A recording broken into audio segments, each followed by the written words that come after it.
Hi guys, this is Ranjit, and in this video we'll be having a look at the Pixel 7 Pro. We'll open it up, and in the later part of the video I'll actually show you samples also. But this is a camera centric smartphone. Apart from this, Google also had launched the Pixel 7, and this is having a dual camera setup, whereas the Pixel 7 Pro is having a proper triple camera setup, and this one actually has a new 5x steady photo zoom, which can also go up to 10x without any loss, it seems. So this is a true camera centric smartphone. Also macro photography is there.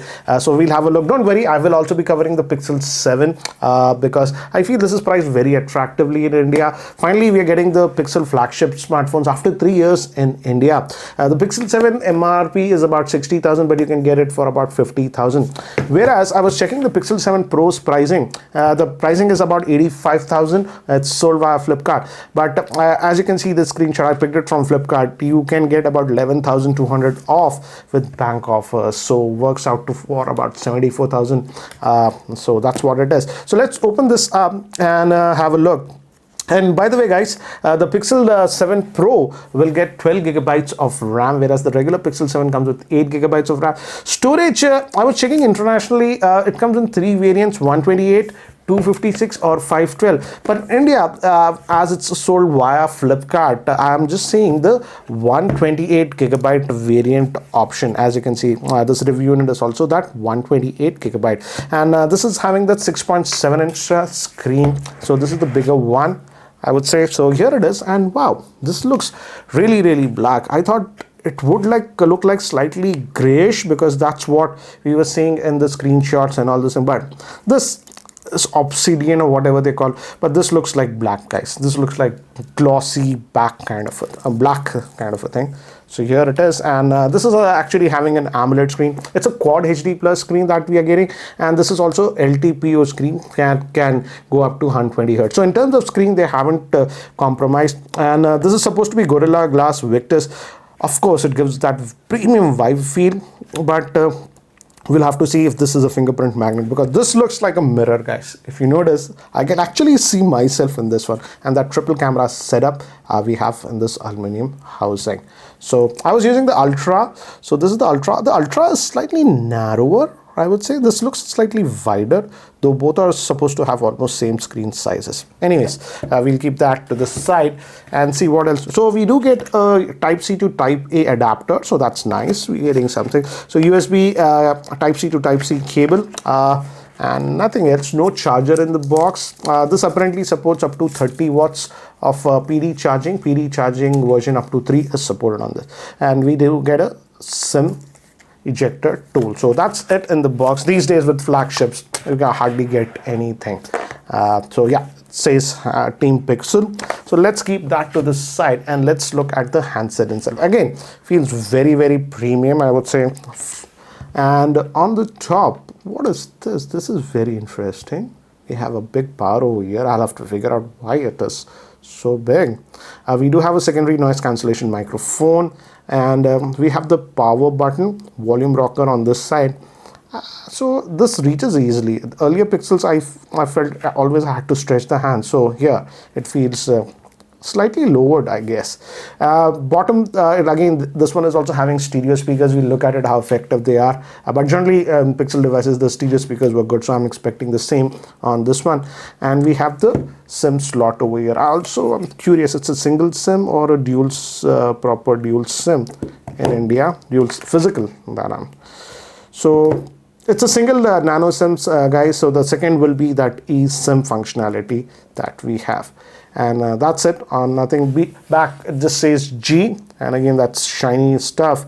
So let me do one thing. Let me just boot this up, and this is coming with the new G2 processor, the G2's Tensor processor, which improves a lot on image computation. So Google says photographs should come out very good, and they were talking a lot about video also. I'm also curious how well it produces video and stuff. So we'll look at all those things in the later part of of the video. So guys, I'm shooting this part of the video after approximately about 2.5 days. So I'll give you my initial impressions. What did I feel about this Pixel 7 Pro? And the first thing that I noticed is that, as I've told you in the prior unboxing video, the back looks like black here in indoor conditions, but in outdoor conditions where it's like slightly brighter, this becomes actually dark grayish. But again guys, this is again a fingerprint magnet. As you can see, it attracts the fingerprints like crazy. I wish they went with the matte glass. I don't know why they went for this one, but yeah, you have to wipe this again and again. Fortunately, the fingerprint scanner has improved a lot. That was generally an issue with earlier Pixel devices, and yes, I did check it with other fingers. It does not unlock. So fingerprint scanner has been very reliable on this smartphone. And yes, it's slightly big phone, I would say. And guys, the camera has been actually done very well. In fact, let's talk about the G2 processor. This is the custom SoC that is made by Google, basically a successor to the G1. And in terms of raw benchmarks, you won't see a huge improvement, but I feel one major improvement that they did to G1 was that if you watch my unboxing or even my review video of the Pixel 6a, I was always unhappy that that smartphone heated up quite a bit with outdoor usage. This one also gets slightly warm, but this does not heat up as much as the G1 SoC did. So I feel in that area Google has improved this G2. And again, they have also added quite a few things. For example, for the sound recorder, I like it. I'll actually show it to you. This works brilliantly. For example, this is a sound recorder app. I've done 2 more recordings, but if I just record this, okay, we are recording this, and as you can see, it's transcribing it live over here, and this has been super accurate. So this can be a very good thing, and this shows the power of the Tensor G2 chip that is being used by Pixel. This works both on the Pixel 7 and the 7 Pro. This is working beautifully, and I tried this one even with my wife, her voice also, without any training. It worked very well. So as you can see, it did transcribe that. I can just hit, I can save this, and okay, Sunday, where did it save? Okay, anyways, it saves it, and you can play it back. Okay, can you transcribe what I'm talking about? And this is just so this is just one of the things that this Tensor chip is enabling. Google is showing the power of AI and their software computation on this one, and that works very well. In fact, in camera also, it actually does a few things very impressive, I would say. For example, panning shots and all those things. And of course, again, this is the pure Google experience that you are getting. So no bloatware or anything. I've installed a bunch of apps, but the only thing is that out of the box, this comes with Android 13, so latest version of Android that you are getting on this one, completely stock. But the only thing, as I've mentioned, in India, they're only selling the 128GB variant. No 256GB is available. So that can be issue for a power user who installs a lot of apps. I've installed a bunch of apps and everything. I did not have any issues, no RAM management issues or anything. As expected, works beautifully. Background apps don't get booted out.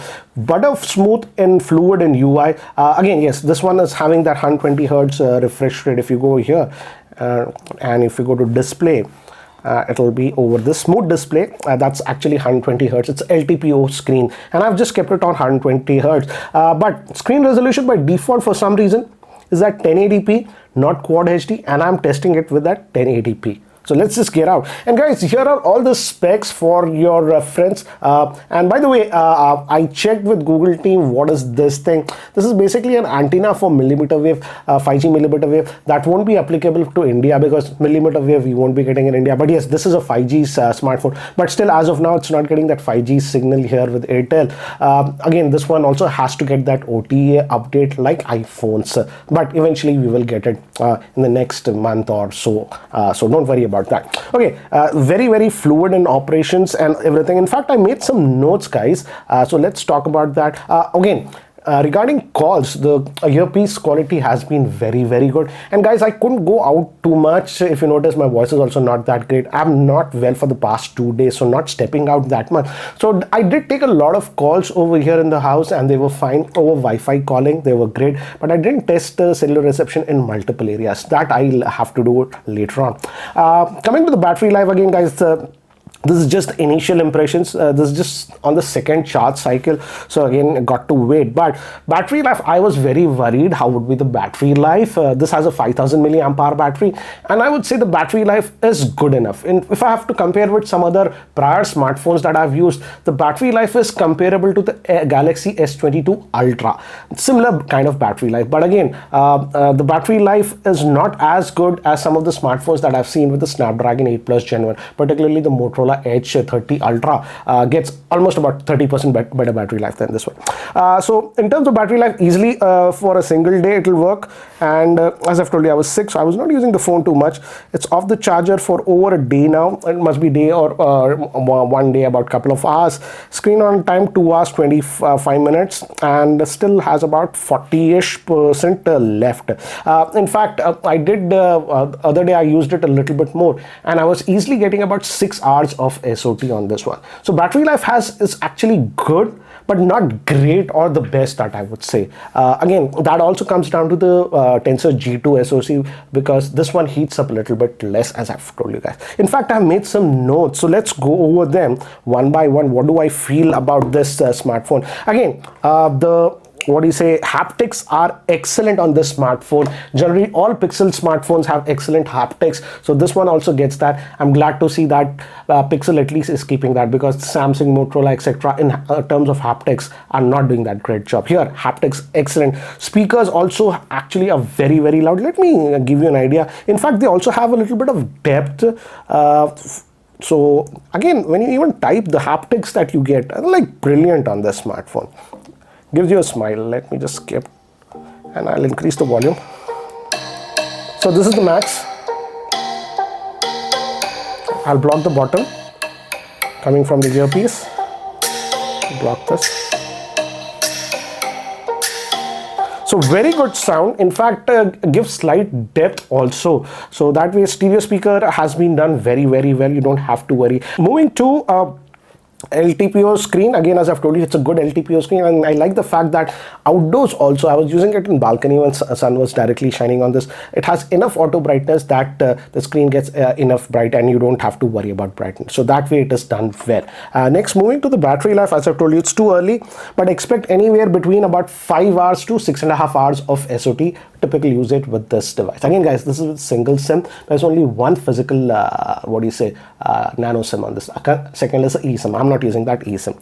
Charging speed, again, guys, I was not that happy. It supports 30-watt PD charging. I did use a PD charger, but then also I didn't time it, but it took over 1.5 hours to charge. So charging is not that fast on this smartphone. So that is something you have to know. And in fact, after that, 85% is super, super slow. So that is something that I have noticed on this one. Camera is very good.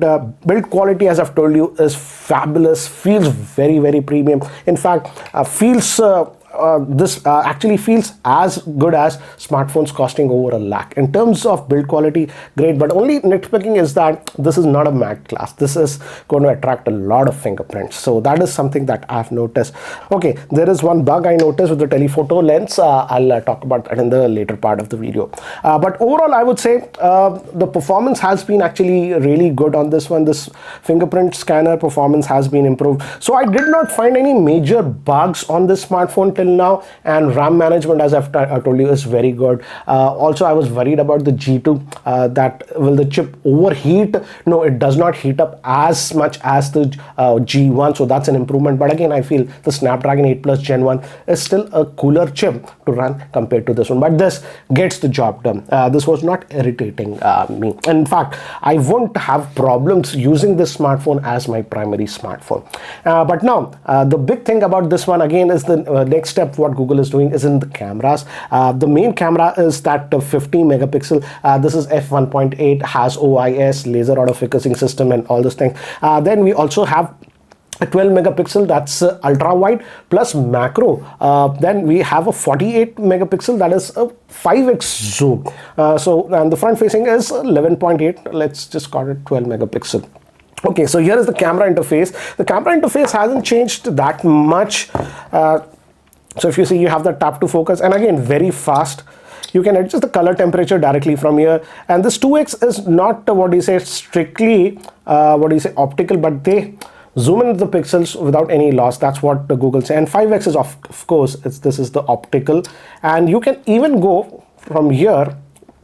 Oops, I just moved to the different mode, camera, and you can actually zoom in up to go to 30x. In fact, I'll show you some samples that I've taken at 10x to 15x. The performance is actually really good. Apart from that, we have video mode, and here I was very impressed. In fact, has a lot of options in the video mode. For example, let's just go to 1x here, and of course you have stabilization option, but you have standard, lock, active, and then the cinematic pan is so cool. For example, this clip I took in cinematic pan. I just moved around and it feels like that I took this shot on a gimbal. So this is so cool for taking b-rolls and all those things. And of course we have the time lapse and all those things. That's the standard stuff that we have. And again, we have the portrait mode, and we can go zoom in also a little bit in the portrait mode. I didn't play with the motion action pan and all those things are there. We also have a night sight, but in my build the cinematic mode is missing. I think so that will come with an update, which actually you are in focus and the background of the video gets blurred. That is cinematic mode. I think so we'll get that with an update, and these are the different modes. But let me, and of course, yeah, let me just show you. This is the video mode. Let me just go to the regular mode. This is the smartphone, and by default it's 1x, but again you can click this and go even wider, and notice how wide this is. Actually, this is great for vlogging and stuff. In fact, I like the video quality also that comes from the front facing camera. So let me actually now show you some of the samples. First, some zoom shots. This is regular 1x zoom, this is 2x zoom, this is 5x zoom, and this was that 10x zoom. To give you an idea, this is actually 10 or 11x zoom. To give you an idea, this is actually how it looked. This is 1x, this is actually 5x, and finally this was at a 10x. Another example, this is at 10x zoom, and this was actually at 1x zoom. Outdoor pics, Pixel has always done great in harsh lighting, and here also no exception. HDR, it produced good results. This was regular shot, and this was with actually ultra wide. Human skin tones are also produced very well, and if you notice, there were people at the background, and Pixel suggested me to remove it with magic eraser, and this is what I got. This was in the portrait bokeh mode, and again here Pixel suggests that there were people in the background. Do I want to remove it? I said yes, and it did remove, but here I feel it didn't do a great job. Pic of my friend Hari, and this was regular shot, and this was in portrait. In portrait it zooms in a little, but I feel the portrait is doing a great job. Took some night shots in pretty low lighting condition, and here it actually did a good job, but with this 5x zoom, notice how dark the picture came out. I had to manually adjust the exposure, and then I got this. So I feel this is a bug. Now some samples with the front facing selfie cameras. These were taken in the regular mode, and as you can see we have ample detail, and these were in the portrait bokeh mode, and I feel the front facing camera performance is good. Recording this video with the Pixel 7 Pro with the front facing camera, and I've set it to full resolution, that is 4K, and the sun has just come, so just wanted to know how it handles HDR, because what I've noticed in many of the even high-end Android smartphones is that front facing video is good, but when there is harsh lighting it struggles. Let's see how this Pixel does. At least in the preview it looks good. The audio is also being recorded via its intro microphone, so do let me know what do you feel about the video. So guys, this is the Google Pixel 7 Pro smartphone. What do you guys feel about this one? Initial impressions, if I have to say, I'm really impressed by this smartphone. Certainly this has to be one of the best Pixel phones that Google has produced till date. The build quality is good, and I haven't noticed any major bugs or issues till now, which has become generally a problem with earlier Pixel smartphones. So that way it's good. The battery life is good enough. It's not outstanding, but good enough. I will still be testing it, and again I'll let you guys know in my full review how I feel about it. But overall, as of now, initial impressions, I have to say this smartphone has the ingredients to become one of the best top smartphones of 2022. It's that good. But what do you feel about the same? Again guys, don't worry, I will also be covering the regular Pixel 7, because I feel for most of the users the Pixel 7 might be more practical, because you can get this for about 50,000. If you're not too much worried about that 5x zoom or the 10x zoom or something, you get that 98% of the stuff even with the Pixel 7, and this definitely cost a lot less. So anyways guys, that's it for now for this video. If you guys liked it, hit that like button. If you are still not subscribed to the YouTube channel, hit that subscribe button. Anyways guys, that's it for now. Thanks for watching. I'll catch you later. Bye bye.